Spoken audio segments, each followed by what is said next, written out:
ယနေ့ခေတ်မှာကြက်စင်ကိုအရှေ့တိုင်းကြက်စင်နဲ့တောကြက်စင်ဆိုပြီးတော့နှမျိုးနှစားခွဲခြားထားပါတယ်ကျွန်တော်တို့ယနေ့မွေးမြူစားတောက်ကြတဲ့ကြက်စင်အားလုံးဟာအရှေ့တိုင်းကြက်စင်မျိုးရိုးနဲ့ဆင်းသက်လာခြင်းဖြစ်ပါတယ်ကြက်စင်ကိုအင်္ဂလိပ်လို Turkey လို့ခေါ်ရခြင်းအကြောင်းရင်းမှာစိတ်ဝင်စားပွဲကောင်းလာပါတယ်ဘာလို့လဲဆိုတော့16ရာစုခန့်ကဥရောပသားတွေဟာအာဖရိကကနေတဆင့်ဒီတူရကီကုန်တယ်တွေကနေကြက်စင်ကိုစတင်တွေ့ရှိခဲ့တာဖြစ်ပါတယ်အဲဒါကြောင့်မလို့ကြက်စင်ကိုတူရကီကြက်လို့အမည်ပေးခဲ့တာဖြစ်ပါတယ်ကျွန်တော်တို့သိတဲ့တူရကီနိုင်ငံကတူရကီကုန်တယ်တွေကနေစတင်တွေ့ရှိခဲ့တာဖြစ်တဲ့အတွက်ကြောင့်မလို့တူရကီလို့ပေးခဲ့ခြင်းဖြစ်ပါတယ်ဥရောပသားများရောက်ရှိမလာခင်တည်းကပဲမြောက်အမေရိကနိုင်ငံမှာရှိတဲ့ဒေသခံတိုင်းသားလူမျိုးတွေဟာကြက်စင်ကိုတရေအတွက်မွေးမြူခြင်းနဲ့အမွှေးတွေအတွက်မွေးမြူခြင်းများပြုလုပ်ခဲ့ကြပါတယ်သူတို့ရဲ့ယဉ်ကျေးမှုတွေမှာကြက်စင်ကိုနတ်ဖျားများပူဇော်ပသရန်အတွက်အသုံးပြုခဲ့ကြပါတယ်ဒေသခံလူမျိုးစုများစွာတို့ကလည်းကြက်စင်ကိုလက်ထပ်ပွဲပျော်ပွဲရှင်ပွဲနဲ့အခြားသောအရေးကြီးသောဒလိထုံးတမ်းများတွေမှာအဓိကထားစားတောက်ခဲ့ကြပါတယ်19ရာစုနောက်ပိုင်းမှာစာရေးဆရာမဆာရာဂျိုဆယ်ဟဲလ်ကကြက်စင်ကို Thanksgiving Day ကျေးဇူးတော်နေ့ဤသင်္ကေတအဖြစ်စ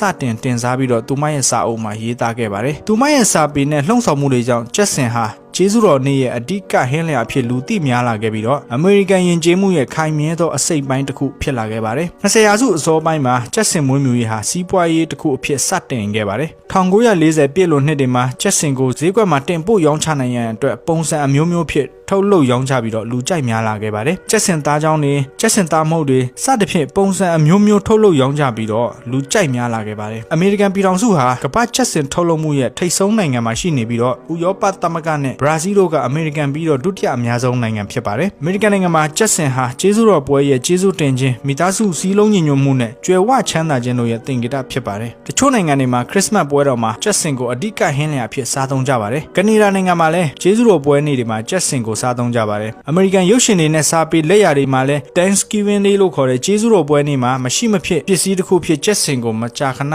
ရိုက်ကူးကြပါတယ်ယနေ့ခေတ်မှာကြက်စင်မွေးမြူရေးလုပ်ငန်းဟာအလွန်တိုးတက်လျက်ရှိပြီးတော့မျိုးစိတ်ကွဲပေါင်းများစွာမွေးမြူထုတ်လုပ်လျက်ရှိပါတယ်ထင်ရှားသောမျိုးစိတ်ကွဲတွေထဲမှာမှဒီအဖြူရောင်ဟာအမေရိကန်နိုင်ငံမှာစီးပွားဖြစ်မွေးမြူရေးမှာအသုံးအများဆုံးဖြစ်ပါတယ်ဘာကြောင့်လဲဆိုတော့သူတို့ဟာအသားများပြီးတော့ကြီးထွားမှုနှုန်းမြန်ဆန်တဲ့အတွက်ဖြစ်ပါတယ်အညိုရောင်ကြက်စင်မျိုးစားကတော့ရှေးရိုးကြက်စင်မျိုးစားဖြစ်ပြီးတော့အရွယ်စားကြီးမှမြန်ဆန်တဲ့အတွက်ကြောင့်လည်းမွေးမြူကြပါတယ်အယောင်ဆက်တွေဖြစ်တဲ့ဖြူနဲ့ရောင်ဆက်တွေအဖြူညိုရောင်ဆက်တွေဟာရှားပါသောရှေးမျိုးစိတ်တစ်ခုဖြစ်ကြပြီးတော့အရသာပုံမှုကောင်းမွန်တယ်လို့ယူဆကြပေမဲ့ကြီးထွားမှုနှုန်းနှေးကွေးတဲ့အတွက်မွေးမြူသူနေပါပါတယ်ကြက်စင်သားဟာကမ္ဘာတဝန်းရှိစားတောက်ကုန်လုပ်ငန်းတွေမှာအရေးပါသောကုန်ကျန်းတစ်ခုဖြစ်လာခဲ့ပါတယ်ဟမ်ဘာဂါဆန်ဒ်ဝစ်အသားပေါင်မုံနဲ့အခြားသောအမြန်စားအစားအစာများတွင်ကြက်စင်သားကိုအသုံးပြုလာကြပါတယ်ကြက်စင်ဟာမြောက်အမေရိကနိုင်ငံကနေစတင်ပေါက်ဖွာလာခဲ့တော့လေဥရောပအာရှနဲ့ကမ္ဘာနေရာဒေသအသီးသီးတို့ပြန့်နှံ့သွားခဲ့ပြီးတော့